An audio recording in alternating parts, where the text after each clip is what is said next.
साम्राज्य, सामान्यांचा असामान्य आवाज। राज्यातील स्थानिक स्वराज्य संस्थांच्या निवडणुकांच्या पार्श्वभूमीवर मोठी घडामोड समोर आली आहे। राज्यातील 12 जिल्हा परिषद आणि 125 पंचायत समित्यांसाठी येत्या मंगळवारनंतर आचारसंहिता लागू होणार असल्याची माहिती समोर आली आहे।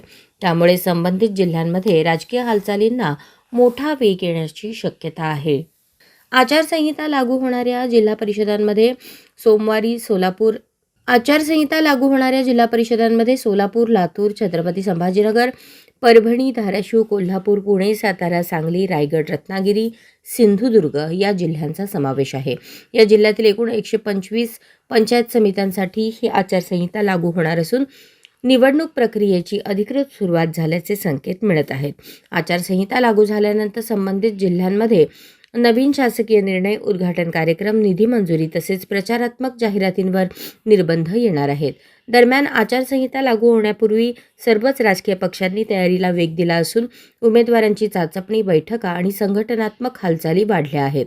विशेषतः ग्रामीण भागात जिल्हा परिषद आणि पंचायत समिती निवडणुकीला मोठे महत्त्व असल्याने या निवडणुकांकडे सर्व पक्षांचे लक्ष केंद्रित झाले आहे। राज्य निवडणूक आयोगाकडून लवकरच निवडणुकीचा सविस्तर कार्यक्रम जाहीर होण्याची शक्यता असून त्यानंतर मतदानाची तारीख, उमेदवारी अर्ज दाखल करण्याची प्रक्रिया आणि मतमोजणीचा कालावधी स्पष्ट होणार आहे। आचारसंहिता लागू होताच प्रशासन सज्ज होणार असून कायदा व सुव्यवस्थेच्या दृष्टीनेही विशेष खबरदारी घेतली जाणार आहे।